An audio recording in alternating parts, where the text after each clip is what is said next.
Because the narrative is being set. Identifications are very strong. They are making the world think that this is how you should think.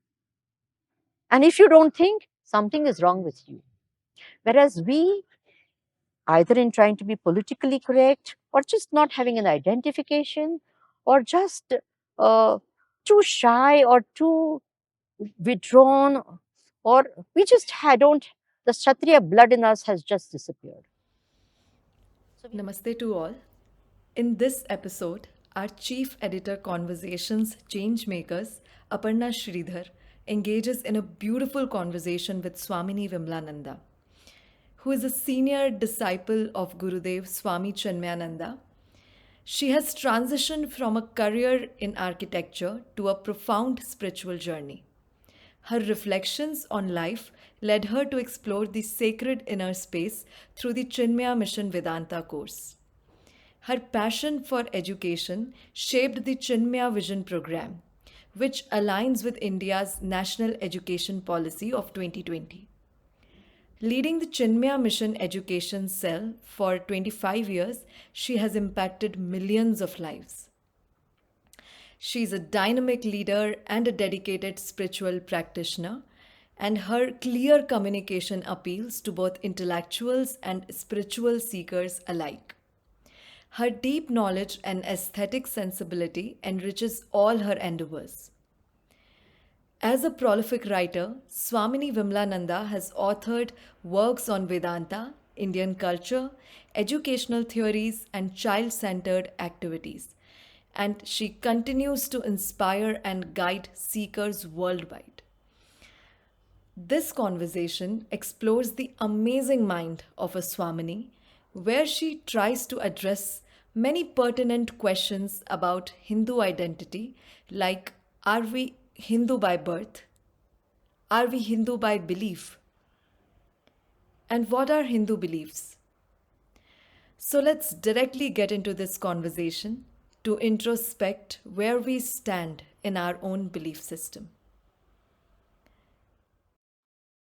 Namaste and greetings from Indic Academy. It's such an honor to have with us Swamini Vimalananda ji. She's, I think this year you must be completing 30 years since you started in Powai. Probably more. Yeah, isn't it? Yeah, that's wonderful. And she's just completed a retreat at Indica's Ritambara. And thank you so much, Amma, for making time to speak to us. I'm happy to be with you. Wonderful. Amma, right now we have a neighbor who is in great distress. There's so much political turmoil in Bangladesh. A lady head of state is had to leave the country, and a lot of Hindus are under attack in Bangladesh. And this has disturbed a lot of Hindus in India, but all of us are confused as how to respond and how to help fellow Hindus. So the question of a Hindu identity, does it unify us today? And how do we relate to Hindus around the world? It's a very good and a very pertinent question. It's high time we talk about it. We should have been talking about it long back. But we are what we are. And so only when some incident like that happens, some few rare people like you actually start thinking. Majority are, believe me, undisturbed, which is the sad part. I wish more people were like you, who actually became disturbed about fellow Hindus in other countries being targeted and being at the receiving end of violence and all the other discrimination that is done against them. Now, why are we not disturbed is the question. Why are just a few of us concerned about the Hindus in the rest of the world, or even in our own country for that matter? We are so detached from our or away from our Hindu identity, that we do not, first of all, think ourselves as Hindu, and therefore something that happens to a Hindu anywhere else doesn't affect us. For example, a Christian in Kerala does not think of herself or himself as a Keralite, but thinks of themselves as a Christian. So anything happens to a Christian in, it could be Bangladesh, it could be Pakistan, it could be India, it could be Germany. Immediately they react, something is happening to a Christian. Because their first identity is as a Christian, not as a Keralite and not as an Indian. Same thing in the Tamilian. I was there in Tamil Nadu, I'm there for the last 30 years. So I remember when the LTT problem happened in Sri Lanka. When Prabhakaran died, the entire newspaper from top to toe, first page to last page, was only Prabhakaran, Prabhakaran. That identification with that as a Tamilian was so much. It is, whereas an Indian in Kashmir was in trouble, they would say it's a North Indian problem. But a Tamilian in Sri Lanka is our problem. So a Tamilian says, I'm a Tamilian. A Christian says, I'm a Christian rather than an Indian or a Keralite. But a Hindu doesn't think of himself or herself as a Hindu. And therefore, when a Hindu is troubled anywhere, whether it is in our country, with all the nonsense that is being spoken about for against Hindus, about Hindus, calling them diseases and all sorts of unbelievably terrible things, the Hindu blood doesn't boil. The Hindu blood doesn't even react. Forget about boil. It's only a few voices here and there. And the minute those voices speak, the rest of them label that as political, which is a very sad thing. What has that to do with political? When you can react for a Christian somewhere else, why does I'm not talking about anyone else. Why can't a Hindu, a typical, normal, simple, regular Hindu, have that sort of a reaction? The reason is because he or she doesn't identify, that strong identification as a Hindu just is not there. It's not being cultivated right from the home. And if it were there, what would happen? Any Hindu troubled anywhere would hurt you, would pain you. You take, for example, the Palestine issue. Even if it's not an issue of this, they have made it into an issue of the world issue, where everyone is expected to feel bad for them. And if you don't feel bad for them, something is wrong with you. You're children of this. Now, the same people who are reacting for the Palestinians in this are not reacting for the absolutely terrible state of the people of North Korea. Children are being harmed. Adults are being harmed. People are being killed 100 times more than what is being killed in that war in Palestine. And yet, the world is talking about them. Why? Because the narrative is being set. Identifications are very strong. They are making the world think that this is how you should think. And if you don't think, something is wrong with you. Whereas we, either in trying to be politically correct or just not having an identification or just too shy or too withdrawn, or we just don't, the Kshatriya blood in us has just disappeared. So we've stopped reacting. We want to be politically correct and not hurt the feelings of others. Whereas we are happily getting hurt. Or we are, we have built a wall around ourselves. So if someone speaks anything, they'll say, no, it's a political thing. So we'll immediately give a excuse for someone else insulting us as Hindus. No, they didn't mean that.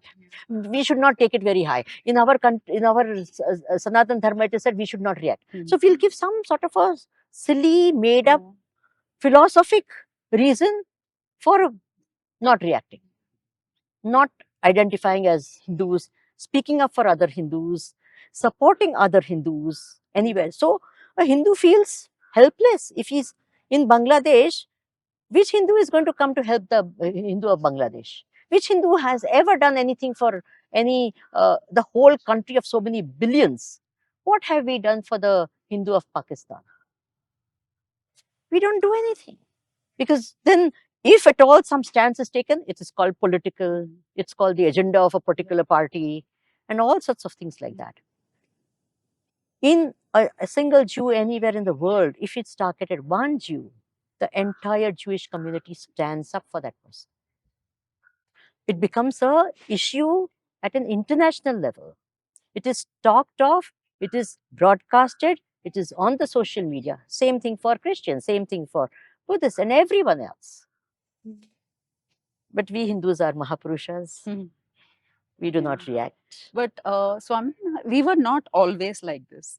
For instance, Puja Swamiji, he when talking about the Ram Mandir, even 20, 30 years ago, he says we must build the Ram Mandir, not only because they have brought it down and built mosques which are not being worshipped in, but because we need to have a sense of history about what was important as places of worship for us. And you just mentioned that he was also among the first to conceive of an idea of a Hindu vote. So being in the field of education, how important is it for us in terms of history to have this sense of ownership of our places, our past, to revisit the wrongs that done to us? Is it enough for scholars to write books and talk and debate on television, or do we actually go out and get our children to know about it? What we find that our textbooks were written with an agenda. So they so-called sanitize in their language everything which would give us a national pride in our history, in our past. There used to be entire textbooks of all the Mughal rulers, this one the great, that one the great, that one the great.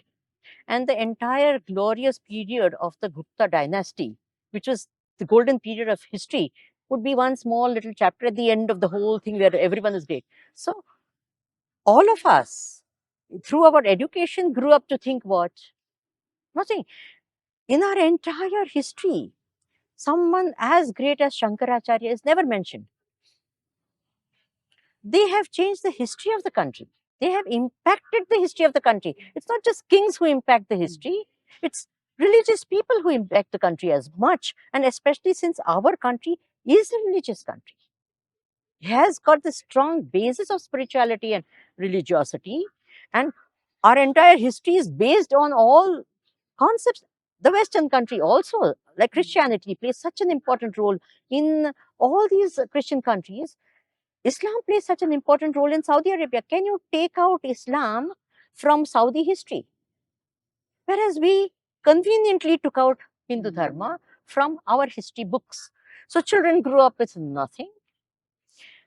To that extent, maybe 100 years back or so, not even 100 years back, 60, 50 years back, in our Hindi text, let's say, they would study about Tulsi Das ji's Dohavali, some Kavita would be there, Kabir Das ji's this would be there and all that.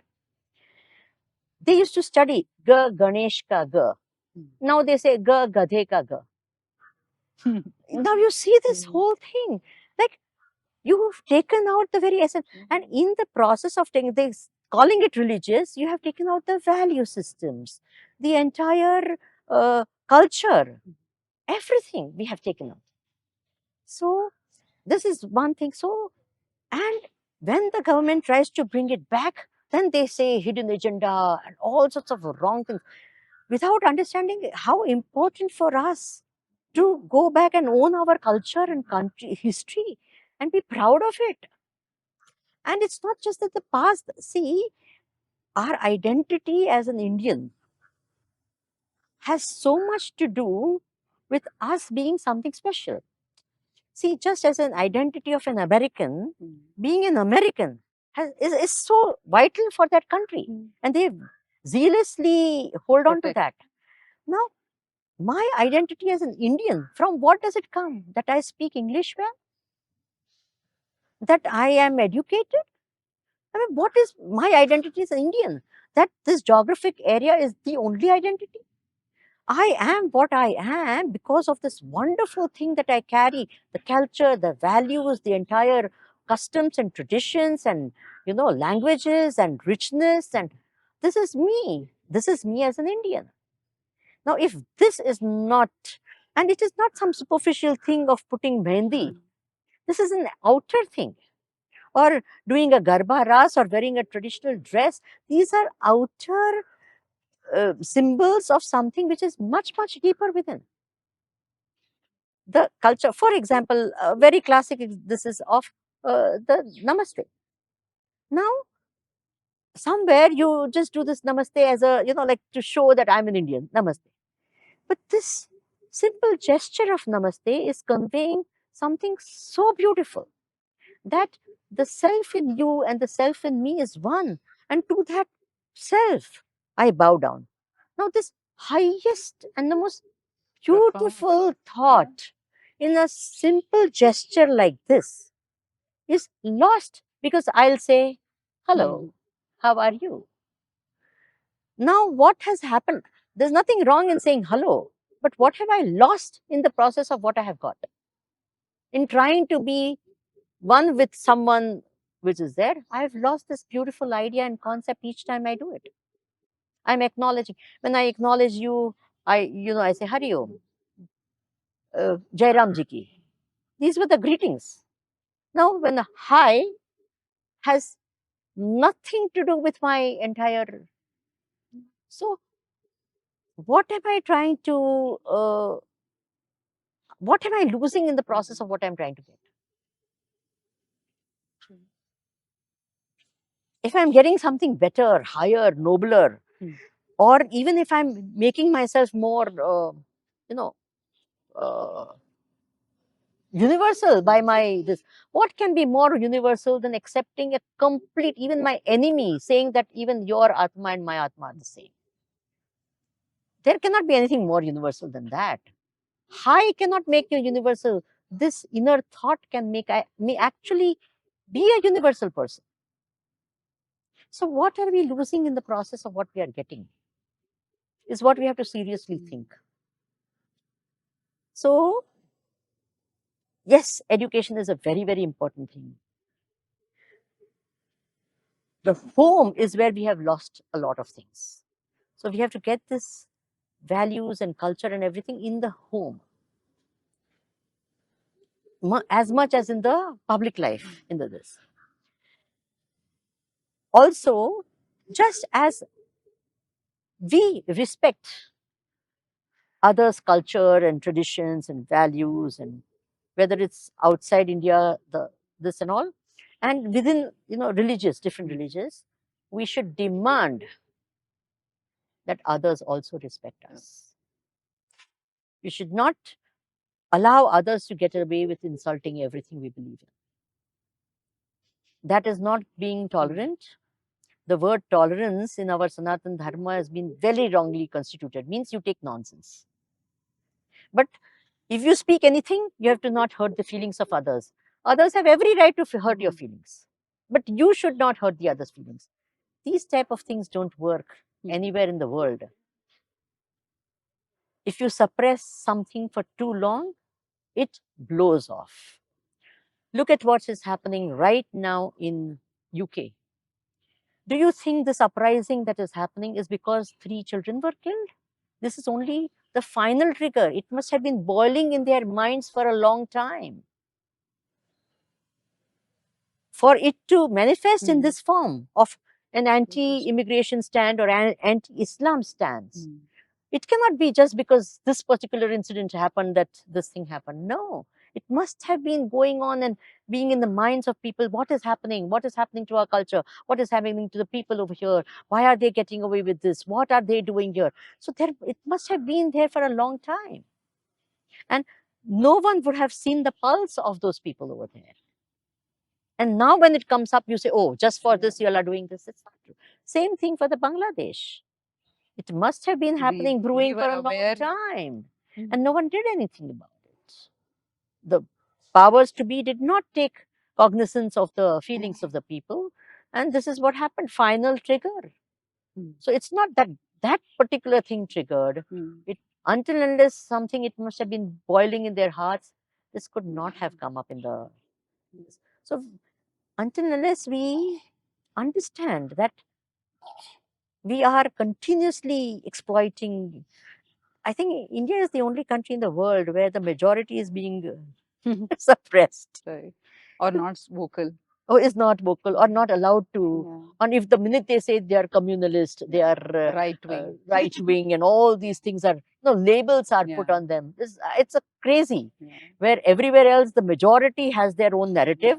In our country, the minority seems to be having their Yeah. say, whereas the majority just keeps quiet and smiles and says, okay, we should not, we should be tolerant, we should always be politically correct, and we should, whereas the others are not. Are they politically correct when they say things? They are not. Whereas it's expected that we should always be politically correct. We should, we think 10 times before we say that, no, are we hurting their feelings? Are we hurting their feelings? Whereas they get away with murder. And that is a literal murder. How many Hindus have been murdered? Not just Bangladesh, in our own country, in Kerala. Who spoke for them? One Christian gets murdered somewhere. It becomes, we have the president of USA speaking about that. There was a Father Stains or something like that. USA president speaks about it. How many Hindus were murdered? In Tamil Nadu, in Kerala. There was no one to speak for them. No one cares. Guruji also has spoken about Hindus that were Hindus and now Hindus who are Hindus. So clearly the fault lines have been drawn between Hindus themselves. You say that we Hindus, we identify Hindus because we are born as Hindus. That's our only identity. Or, It's is very it strange. we don't take in the fact through our behavior, through our culture, or through our practices. We have no ownership over that. So, who is at a greater fault for the damage that we've been done? Is it us Hindus ourselves? That, of course, no Or- doubt. Yeah. The three questions that I ask in audiences, which is very interesting, and I've asked over a whole range of people in many, many different countries as well, when I speak to a crowd of Hindus also. So I ask the simple question, are you a Hindu by birth? Strangely, they even have a question about that. I said, are you an Indian by birth? They'll say yes. Yes. Why? Because I'm a citizen over here. My father is a. Are you a Maharashtrian by birth? Yeah. Well, how do you say my father is a Maharashtrian, my mother is a Maharashtrian, I'm a Maharashtrian. But if I say, but your father is a Hindu, your mother is a Hindu, are you a Hindu? Then they say, wow. Now imagine something as basic as that. Are you a Hindu by birth? I'm asking a simple. When you ask a question to a Christian who's born in a Christian family, will they have any doubt like that? Will they even think sometimes? This is strange. Can you imagine? Now you see where the root of where the problem lies. So then I explain then they say, yes, I'm a Hindu by birth. Then I ask the next question. Are you a Hindu by belief? So then they say with a hesitant yes. So then I ask, what are Hindu beliefs?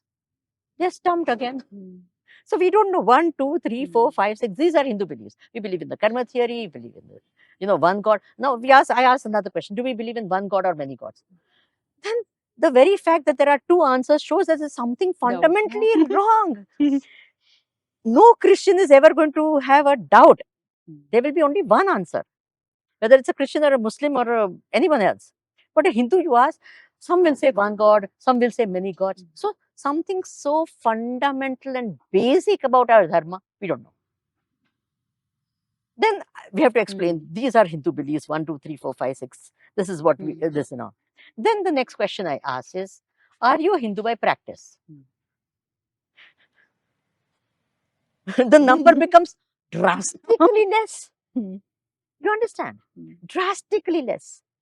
Now, what happened in our Sanatan Dharma? We were given a choice. You can wake up in the morning and you can do puja, you can do japa, you can do dhyana. The whole, There's a choice.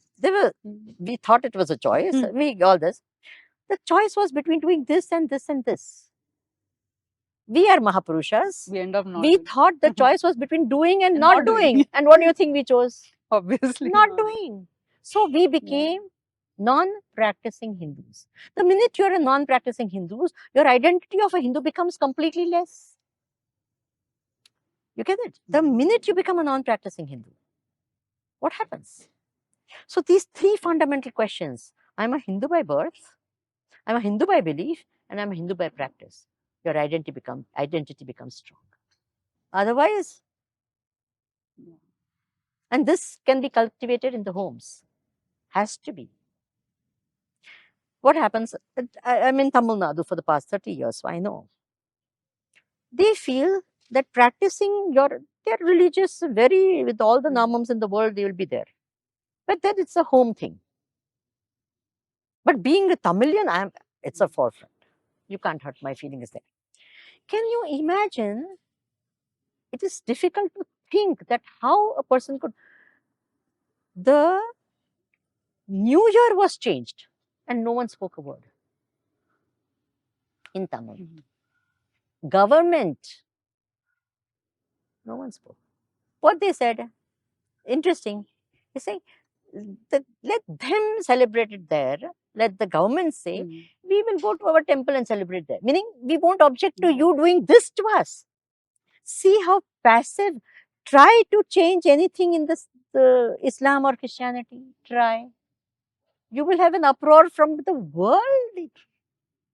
Whereas we say, okay, doesn't matter, we will celebrate like that. If you don't allow us to do it here, we will do it there. If you don't allow us there, we will do it here. If you don't allow us in the outside, we will do it in our home. If you don't allow it in the home, I will do it somewhere else. You see the whole thing. So if we can have this, that I am a Hindu by birth, I'm a Hindu by belief, and I'm a Hindu by practice, my Hindu identity becomes strong. And then when anything happens to a Hindu anywhere else, there's a chance of me reacting.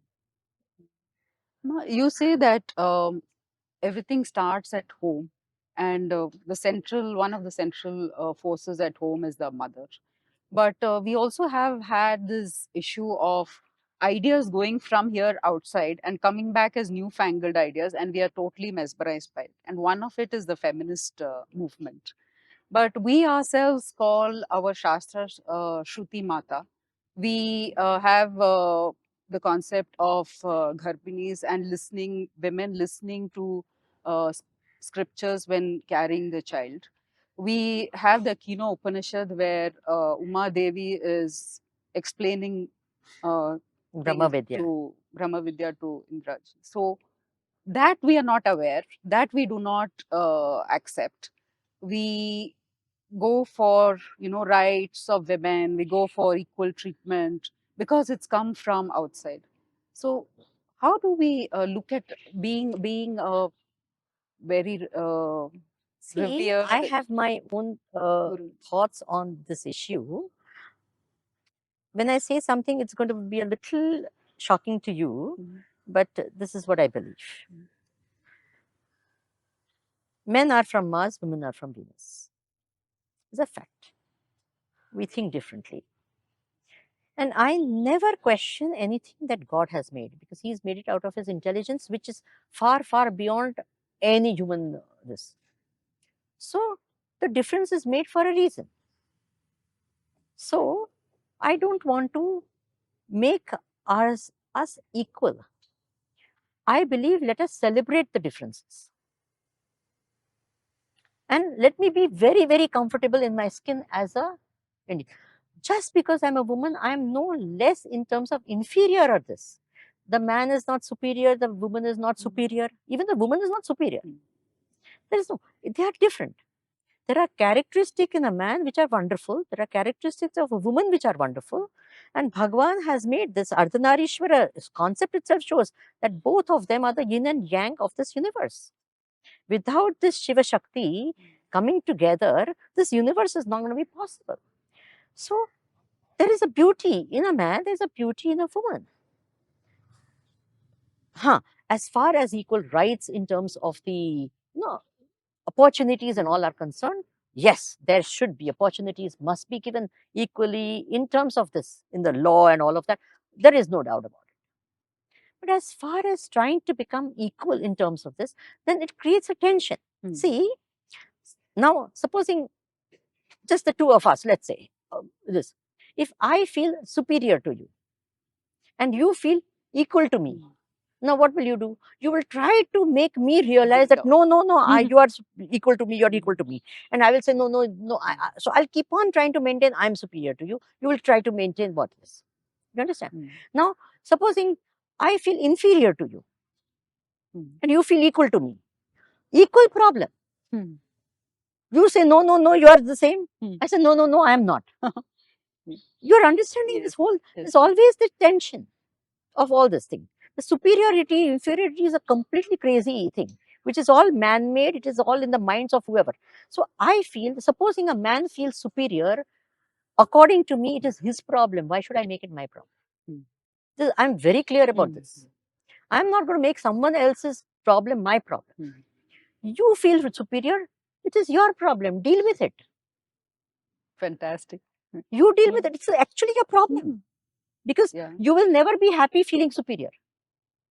I am sure about that. Because you'll be threatened. No, you will actually, you are a mess because you feel superior. I have no doubt. If you feel inferior, you are equally in a mess. And in trying to make myself same, I'm still creating a tension because all the time I have to see that you don't become higher, lower, all that. Why this tension? This whole thinking is something fundamentally wrong. You are you, I am me. You are beautiful the way you are. I am beautiful the way I am. I love the difference. Let's celebrate the difference. I like you. I'm happy you're different from me. I am happy I am different from you. You know? So a woman is different. I'm really happy. Am I happy being a woman? I love being a woman. If I get a birth again, which I of course don't want, but if I get, would I mind being a woman? Of course not. Would I mind being a man? Of course not. Why would I mind either? You get the point? Because that's not a better birth as far as I'm concerned. That's not a worse birth as far as I'm concerned. So this is the way our Hindus were taught. No, just be nice and happy the way you are. Be beautiful. You are beautiful. There's no power in the world that can make you think you're not. And if they think that is their problem, you should have pity for them or you have compassion for them. My dear, you're feeling superior to me. There's something wrong with you. Okay, there is something wrong with you. Deal with it. If you want, I'll help you deal with it. But it's really your problem. It's not my problem and I'm not going to make it my problem.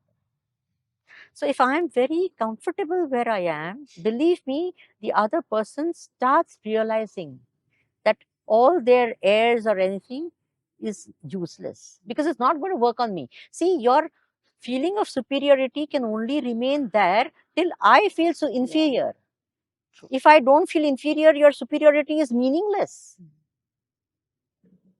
So instead of making all these issues like that, if we deal with it like that, in this way, making everyone feel comfortable with the differences, I think we're dealing with it in a very, very different way. I don't have to lose my femininity to become anything else, to really achieve things in the world. Yes, the fact is the world is male dominant. There is no doubt about it. It's a fact of life in every field. What I feel is, then if you're a woman, you have to work that much more to get the so-called worldly success. You have to work. So don't complain about it. Grit your teeth, work that much more and achieve it. Full stop. Everyone in the world is born with some advantage and some disadvantages. everyone. So you have this disadvantage of being a woman who has to be, to become successful in a male dominant world, you have to work that much more. So just do your bit and do it and achieve it. Don't complain about it. Yes. That's not going to help you. Yeah. Now we'll end the session with one last question, because two things came up in the last 2 days. One was a teenager, almost an adult now, expressing her wish to join Chinmaya Mission and take up sannyas. She's around 22, and you can imagine the parents' response. Another was a spiritual leader who said that by not going through the 4 stages of our grahastha, brahmachari, and by going directly from brahmacharan to sannyas, we have in a way lost some bit about the life experience. So clearly something about you is the saffron robe. So what are your thoughts Okay, on fine. what would you It is so advise? interesting. These are the type of questions we get asked a lot. Okay. When people meet us and then they come and interact with us and all, they sometimes say, "Ki, your parents are so fortunate to have someone like you." Things like that are expressed. So I ask them, do you want to become fortunate? Meaning you want your child to become a sannyasi? No, no, no, no, no. I am happy that your parents have That, you as a child who is a sannyasini, but I don't want my child to go there. They will revere gurus, they will revere this, but my child should not go there. Very strange thing. Then they feel something is wrong. This is shadi kara do. So that means the urge to become a sannyasi will go away. This is the type of thinking that happens. Now, interesting thing is, in the Chinmaya Mission, when we go for a Vedanta course, it's just a 2.5 year course. First of all, we never take people without the permission of the parent. Once they finish the 2.5 year course, we give them the freedom. Do you want to continue in the mission, or you want to go back home or wherever? So we have sometimes people from other institutions sending their disciples or students to us, because we have this fantastic course. So they study and they go back to that institution also. Supposing they agree to stay with the Chinmaya Mission, some of them choose to work in our books division or etc. etc. Those who stay, they are not straight away given sannyas. They continue being brahmacharis for a good number of years till the guru thinks that they are mature enough to take sannyas. So it's not that straight away, like you just take the person and you make them a sannyasi. We do not do that. And there's full freedom at every stage in their life. First of all, when a person says that you have to go through all the 4 stages, we forget that we are not this individual who is born today and that's our first birth. We've gone through hundreds and thousands of births. And in all those births, God alone knows how many human births we would have gone through home, so many grahasthashrams. So no one can say this jiva sitting over here right now in this birth may not have had the experience of grahasthashram, has not had the experience of grahasthashram. Because I am a jiva, which is a product of all those births. I'm not just the product of whatever number of years I've lived in this life. I'm a jiva who has taken all those births, who's the net result of coming over here. So our scriptures have given us this sanction. The sanction is what? You go from brahmacharya ashram. The normal is what? Brahmacharya ashram to grahastha to vanaprastha to sannyas. What is not allowed is the reverse is not allowed. That is called adharma. So from sannyas, you cannot become back to grahastha. That is called adharma. But to skip one, now you can't skip the grahastha and go to vanaprastha, because only after grahastha you can become a vanaprastha for that matter. But From brahmacharya ashram, you definitely can go to the grihastha ashram, because you don't need to go through this. You have gone through it many lifetimes. In this lifetime, I don't feel the need to go through it, so I would just go there. If someone wants to and all, fine, for the majority. And how many people become sannyasis when people object? It is again, this is a typical Hindu way of, we always take some exception and talk that as a rule. The number of people who become sannyasis, what? 0.0000001%. For that, you have objections.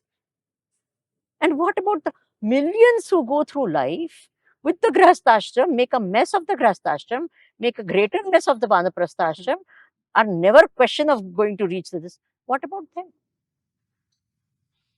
So for that one rare soul who wants to become from the brahmacharya ashram, go straight to a grihastha ashram. Why are you so much after that one poor soul wants to just go and do his bit? As though he's missing out on so many things, which all of you as grihasthis know what you all are missing and not missing. And you'll have no inkling of what you're missing by being me, by being a sannyasi. And you think that most 99.99999999999% of vanaprasthis, do they become sannyasis? Very rare from a So when you say 4, you're actually only talking of 3. You're not talking of the 4th at all. And those who have come to the sannyas ashram, most of them have come from brahmacharya ashram to this. Not this way. Because by the time they have become vanaprasthas, they are so comfortable in their own little comfort zone. To come out of that comfort zone and become a sannyasi is very difficult. That guts of becoming a sannyasi will only come when they have come from brahmacharya ashram to grihastha, to sannyas ashram. They have that guts in that age to leave everything, to say, fine, I don't want it, and go there. Vanaprastha, you have lived this cushy life, this wonderful, everything is there and all, and then say, leave everything. How many of them are? Or else you become, just by the same dress is there, but your whole mind is of a grihasthi. From grihasthi, when they become vanaprasthi also, the mentality is still grihasthi. Vanaprasthi mentality itself is not there. Then where is the sannyas mentality coming in? So those few rare souls that are there, just let them be without trying to bring them also into the grihastha ashram. And saying that's a wrong thing. It's not necessary at all. Thank you so much, Swamini Amma. It was such a pleasure speaking with you, and totally unexpected viewpoints. Thank you so much. Hari Om, Namaskar. Hari Om.